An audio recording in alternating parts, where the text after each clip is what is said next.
મણિપુર ગામ એનું આજે આ હિન્દુ સંમેલન અને આ હિન્દુ સંમેલનમાં પધારેલા આપ સૌ, હું રાષ્ટ્રીય શિક્ષક સંઘ RSS વતી આપ સૌને અહીંયાથી અભિવાદન કરું છું.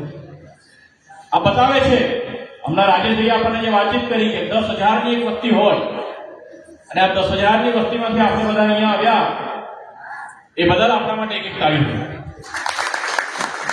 આ બતાવે કે આપણે બધા જાગૃત નાગરિક છે.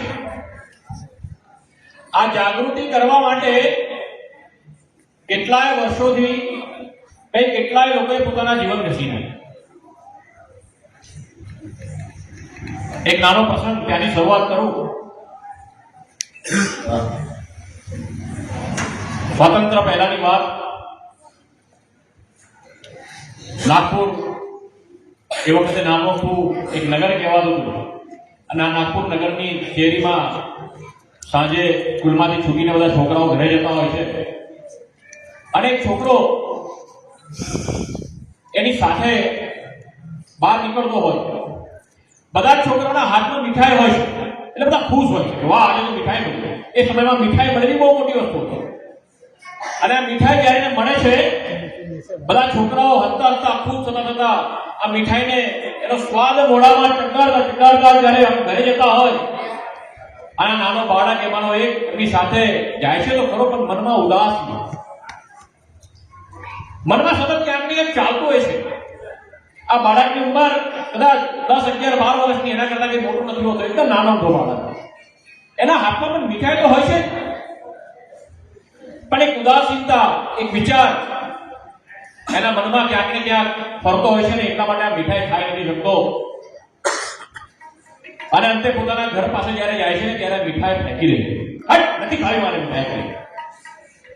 એનો મોટો ભાઈ સાંભળી લે છે. શું થયું એમ કરીને આવે. શું થયું? કેમ તને મીઠાઈ બરાબર ના મળી કે ખરાબ થઈ ગઈ હતી, બગડેલી હતી? શું થયું તને? કેમ આમ ફેંકી દીધી હટ કરીને મીઠાઈ? એટલે આ છોકરો કહે છે કે અરે આ મીઠાઈ ખાવાની હોય.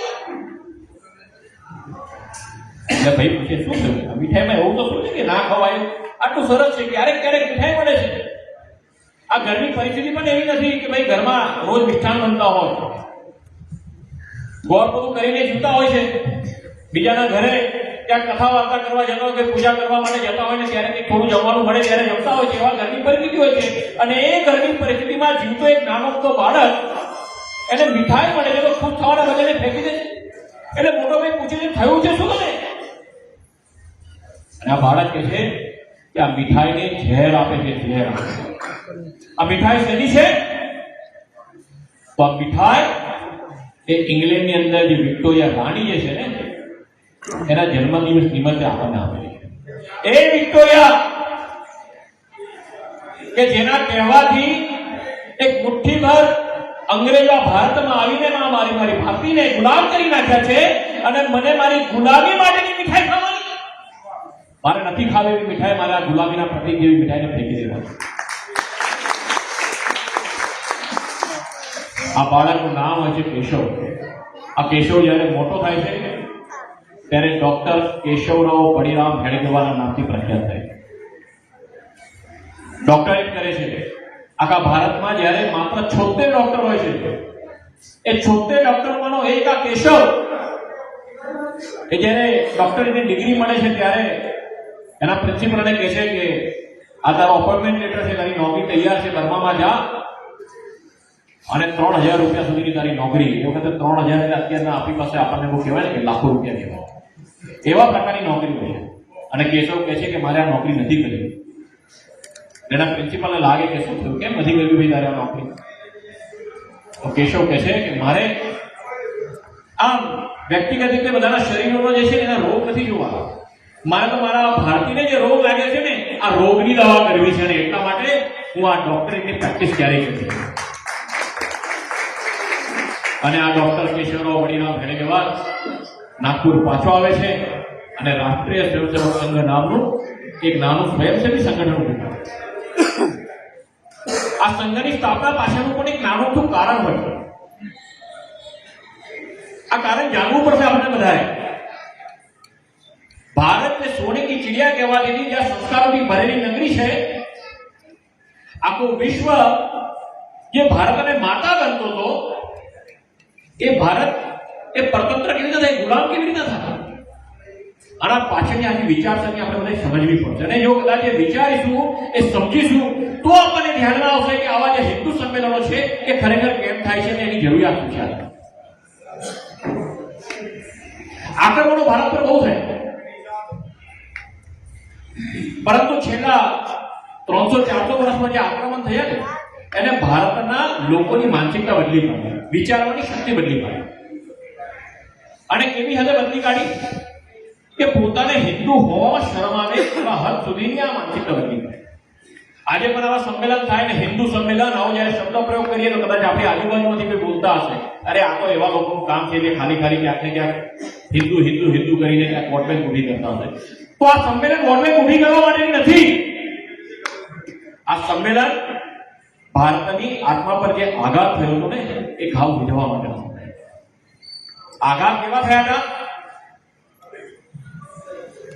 તો 1857 ની અંદર ભારતમાં એક મોટું સ્વતંત્ર આંદોલન ચાલ્યું.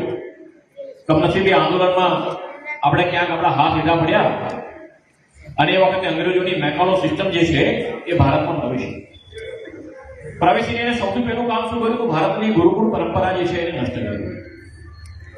અહીંયાથી લોકો અટક્યા નહીં. ભારતની ગુરુકુળ પરંપરાની અંદર પોતે કેટલા આપણે વિશ્વાસનીય છે, આપણો પોતાનો જે વારસો જે છે, આપણી સંસ્કૃતિ છે કેટલી સારી છે અને એને સાથે રાખીને કેવી સારી રીતે જીવી શકે એવું શીખવાડતા હતા. પરંતુ એને આખું નષ્ટ કરી નાખ્યા. પરંતુ એની બહુ મોટી ઇફેક્ટ નહીં આવી. યાદ રાખવું, મેકલોની અંગ્રેજી જે સિસ્ટમ છે એનાથી આપણને મોટું નુકસાન નથી થયું. એના પછી એ લોકોએ જે કામ કર્યું એનાથી મોટું નુકસાન. એટલે જયારે અંગ્રેજી સિસ્ટમ શરૂ કરી એ વખતે સિસ્ટમ શું હતી? અંગ્રેજી સ્કૂલો શરૂ થઈ, બધા છોકરાઓએ અંગ્રેજી સ્કૂલમાં ભણવા જવાનું. ત્યાંના જે ફાધર છે, જે નન છે, એમને બધું શીખવાડે અંગ્રેજીમાં. એ શીખે પણ ખરા બાળકો. પછી ઘરે જાય, ઘરે જઈને જયારે પોતાના પરિવાર સાથે રહે ને બીજા દિવસે ફરી સ્કૂલમાં જાય ને સ્કૂલમાં જઈને જેને શીખવાડ્યું હોય કે હનુમાનજી એ તો તમારા કાલ્પનિક વાતો છે, એવું કઈ હતું નહીં, એ તો તમારા ભગવાન કહેવાય ખરા પણ કલ્પના છે, એ હકીકતમાં કઈ હતા નહીં, તમારે એની પર બહુ વિશ્વાસ નહીં રાખો. અને બીજે દિવસે જયારે ફાધર એને પૂછે કોણ હતા હનુમાનજી, એટલે છોકરાઓ ઉભા થઈને ગર્વથી કહે કે અમારા ભગવાન છે, રામના સદિષ્ટ સેવક છે, અમારા પૂર્વજ છે. એટલે આ ફાધરને થાય આવું કેમ થાય છે ભાઈ? એટલે ફરી પાછો અંગ્રેજો આમ સર્વે કરવા બધા હોશિયાર, એટલે અંગ્રેજોએ સર્વે કર્યું. ભાઈ શું થયું ભાઈ? આ શ્રવણ ક્યાં થાય કે આ ફાધર ભણાવતો નથી આવડતો ફાધરને? ત્યાં સંદેશા ખોટા કેમ જાય છે? રોજ એવું બનાવે છે કપોળ કલ્પિત વાતો છે, રામાયણ મહાભારત ને બધી, અને રોજ પાછા એમ કહે છે કે ના ના એ તો અમારા જીવનનો હિસ્સો છે, અમારા પૂર્વજો હતા, અમે એના સંતાનો છે, એનો અમને ગર્વ છે. આવું કેમ થાય? એટલે ફરી પાછો સર્વે કર્યો અને ખબર પડી કે આ એટલા માટે થાય છે કે આ છોકરાઓ અહીંયાથી ભણીને જયારે ઘરે જાય ત્યારે બા દાદા સાથે બેસે છે, અને બા દાદાનું કામ શું હોય છે? એ જ રામાયણ મહાભારતની વાર્તાઓ કે એમાં શૌર્યભરી વાર્તાઓ આવે અને છોકરાઓના મનમાં આ સંસ્કાર ફરીથી પાછા પ્રતિપાદિત કરે કે વાહ, રામાયણ અને મહાભારત એ કઈ કલ્પના નથી, એ સત્ય હકીકત છે. આપણા પૂર્વજ રહી ચૂકેલા છે, રામ આપણા પૂર્વજ રહી ચૂકેલા છે, કૃષ્ણ, અને આપણે બધા એના સંતાનો છે. અને આવો વિશ્વાસ લઈને બીજે દિવસે ફરીથી આ છોકરો સ્કૂલમાં જાય. અને એટલા માટે મેકલો સિસ્ટમ જે છે શરૂઆતમાં એકદમ ભેદ થઈ ગઈ, નપાસ થઈ ગઈ. એટલે અંગ્રેજોએ બીજું કામ સરસ મજાનું કર્યું. અત્યાર સુધી એ કામ કરતા આવ્યા છે, હજુ એની આપણને અસર થાય છે. અને કામ એટલે શું? તો નાનું કુટુંબ સુખી કુટુંબ. બા દાદા ઘરમાં હોય તો કદાચ વધારે કરે, બે ભાઈઓ સાથે રહે તો ભાભીઓ ઝઘડે, મારા દીકરાને મારો મોટો ભાઈ છે અથવા નાનો ભાઈ છે તે કહી ના શકે. આવી જે નાની વાતો જે આવી એ આપણા મનની અંદર ક્યાંક ને ક્યાંક એમને પ્રવેશી કરી. ભારત કલ્ચર કેવું રહે, કેવી સંસ્કૃતિ આપણી કે એક ભાઈને રાજ મળે એટલા માટે એ માં જે છે એ મોટા ભાઈને એવું કે તારે જંગલમાં જવાનું. જો કદાચ આજની પરિસ્થિતિ આવી થાય તો, પરંતુ એ સમયે શું થતું હતું? આપણા સ્વભાવ કેવો હતો કે નાનો ભાઈ જેના માટે રામને જંગલમાં જવું પડે છે, એ નાનો ભાઈ પણ કહે છે કે માં, જેના માટે તે મને જંગલમાં મોકલ્યો મારા મોટા ભાઈને ને, એ મારા માટે હવે શું છે, ઝેર બરાબર. હું એ સિંહાસન પર જિંદગીમાં ક્યારેય નહીં. અને પોતે અયોધ્યામાં ન રહેતા અયોધ્યાની બહાર નંદીગ્રામમાં રહીને પોતાના 14 વર્ષ વિતાવે છે. આવો ભાઈઓનું પ્રેમ અને આવા સંસ્કૃતિના વાહક આપણે બધા આજે કઈ પરિસ્થિતિ પર આવી જાય છે.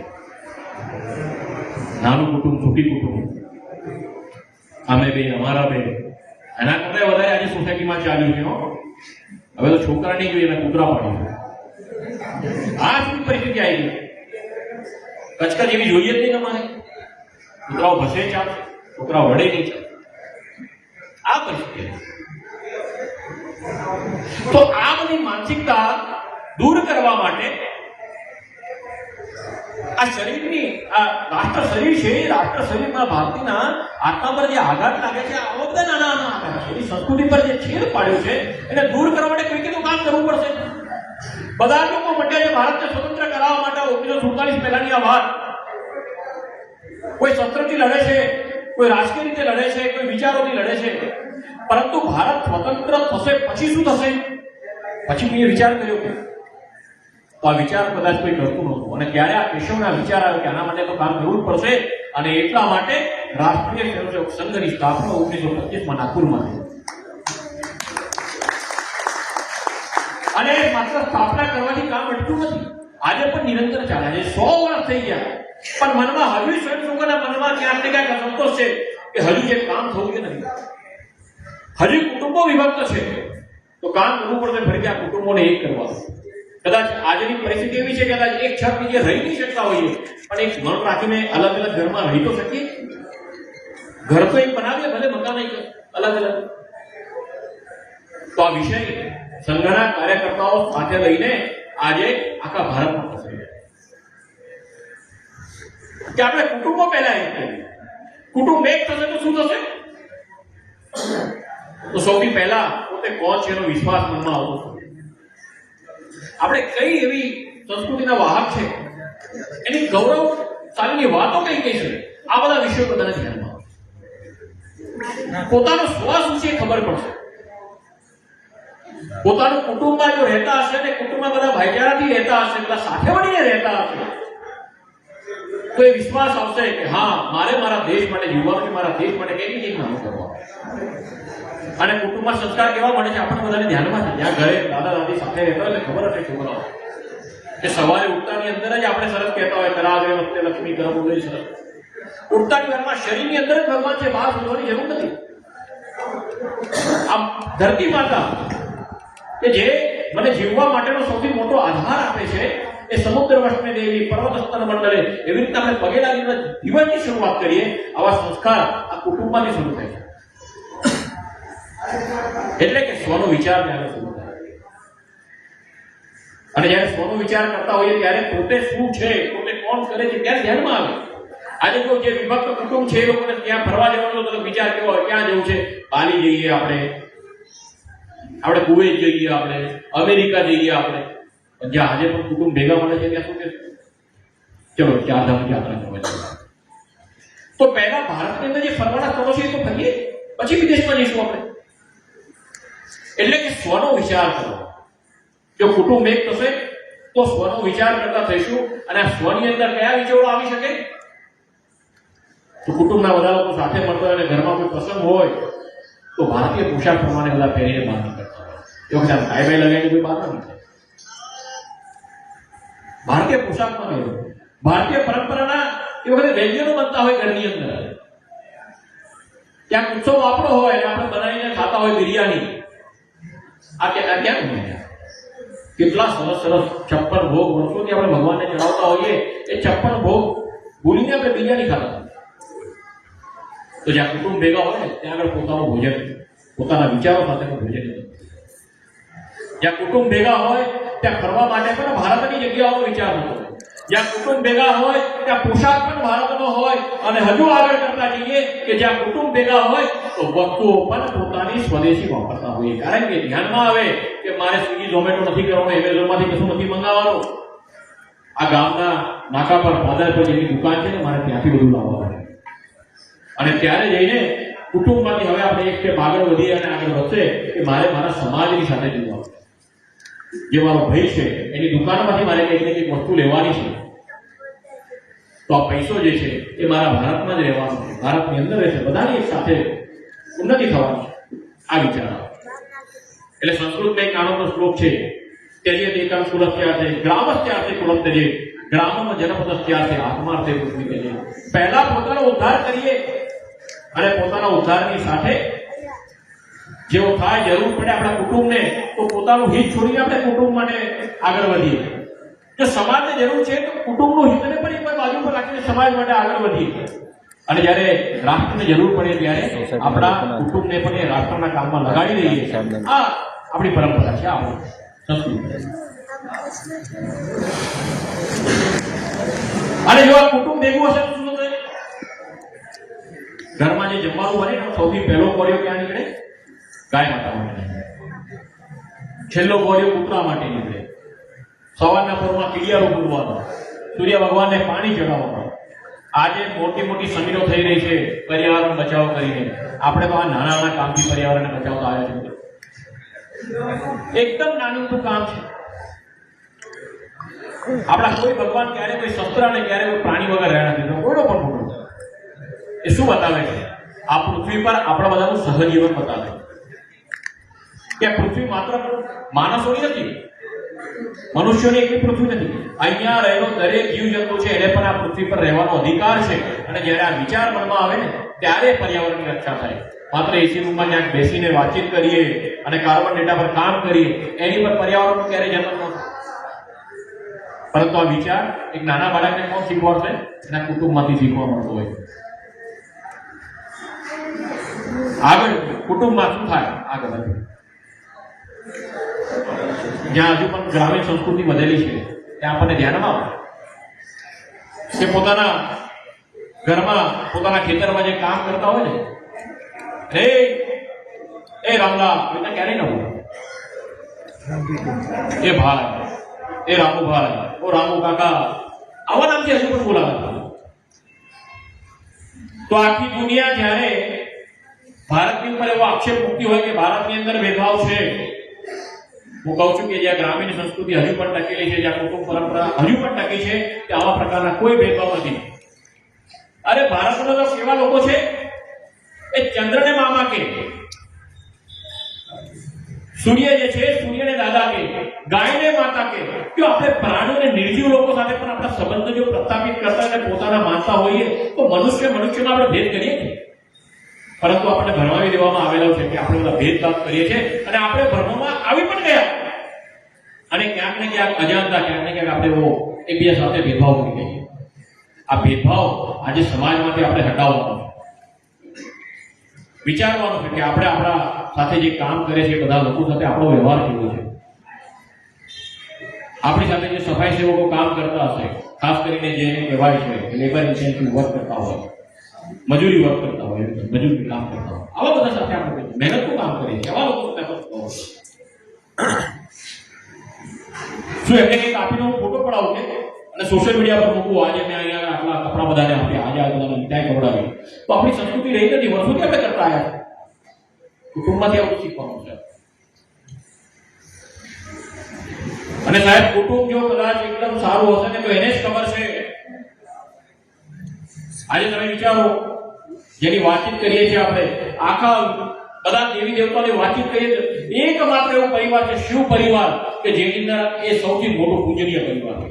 બાકી ભગવાન તરીકે બધા વ્યક્તિગત રીતે પૂજ્ય હશે. કૃષ્ણ ભગવાનને એકલા પૂજીએ પણ બાકી બધાને પૂજે છે. રામને પૂજીએ પણ એના પરિવારને પૂજીએ. સીતા માતા સાથે હોય, ભાઈઓ સાથે હોય, પણ લવ કુશ માતાજી ક્યાંય એમની પૂજન ન થાય. પરંતુ મહાદેવની આપણે વાતચીત કરીએ, શંકરની વાતચીત કરીએ, શંકરની પૂજા, અને એકલા શંકરની પૂજા ન થાય, સતી માતા પાર્વતીની દુર્ગા રૂપે આપણે પૂજા કરીએ. ગણપતિને વિશેષ દરજ્જો આપીને પ્રધાન પૂજન કરીએ. ગણપતિના નાના ભાઈ કદાચ ઉત્તર ભારતમાં ન પૂજાય પણ દક્ષિણ ભારતમાં તો દેવાદી દેવ તરીકે પૂજા કરે, કાર્તિકેય. અને માત્ર માણસો જ નહીં, એમના પણ એમની સાથે જે રહેલા છે નાગ ભગવાનની પૂજા કરીએ, નાગ પંચમી મનાવી આપણે. મોરને ક્યાંક વિશેષ સ્થાન આપી દીધું, આપણે નંદીને પૂજીએ આપણે કહી શકાય. કેમ આ કર્યું? કારણ કે આ પરિવારે એવા આદર્શ પરિવારનું આપણને સૂચન કરે છે કે જ્યાં આગળ વિવિધ સ્વભાવના બધા લોકો એક સાથે મળે છે, એકજૂટ થઈને રહે છે, અને જ્યારે સમાજ પર સંકટ આવે છે તો બધા સાથે મળીને એનો પ્રતિકાર કરે છે. અને આ પ્રતિકાત્મક સ્વરૂપ રૂપે આપણે આ શંકર ભગવાનના પૂર્ણ પરિવારની આપણે પૂજા કરીએ. આપણો પરિવાર પણ કદાચ એવું છે કે વિવિધ વિચારસરણી વાળા, વિવિધ ઉંમરના લોકો, વિવિધ મતાંતર વાળા આપણા પરિવારમાં રહેતા છે, અને એ પરિવારને આપણે ટકાવી રાખવાનો છે. શંકરની પૂજાથી આપણને એ ધ્યાનમાં રાખવાનું. અને વસુદેવ કુટુંબકમમાં માનનારા આપણા ભારતીય સંસ્કૃતિના આપણે બધા સંવાહકો આ માત્ર આપણા પરિવાર પૂરતું મર્યાદિત ન રાખી આખા વિશ્વ પૂરતું મર્યાદિત કરી દઈએ, આપણા દેશ પૂરતું એને એકદમ વ્યાપક કરી દઈએ, તો મને લાગે છે કે એક માણસને બીજા માણસ સાથે સહજીવન કેવી રીતના કરવું, આ બધા વિષયો આપણા મનમાં આવતા જશે, અને આપણે એ રીતે પોતાનું જીવન બનાવતા જઈશું તો આ હિન્દુ સંસ્કૃતિ જે છે એને ટકવા માટે એક સબળ કારણ બની રહેવાનું છે. અને આજના હિન્દુ સંમેલનમાં આવીને આપણે માત્ર આટલું પણ મનમાં રાખીને જઈશું કે આ પૃથ્વી મારા એકલાની નથી, રહેનારા બધા લોકોની છે, અને જ્યારે આ વિશ્વને, આ રાષ્ટ્રને જ્યારે જરૂર પડશે ત્યારે હું અને મારો પરિવાર, મારા પડોશીઓ સાથે આ રાષ્ટ્ર માટે નીકળી જઈશું. તો મને એવું લાગે છે કે આ આજનો કાર્યક્રમમાં આપણી ઉપસ્થિતિ છે એ આપણને લેખેલા આવવાનો છે. ભારત માતા કી જય.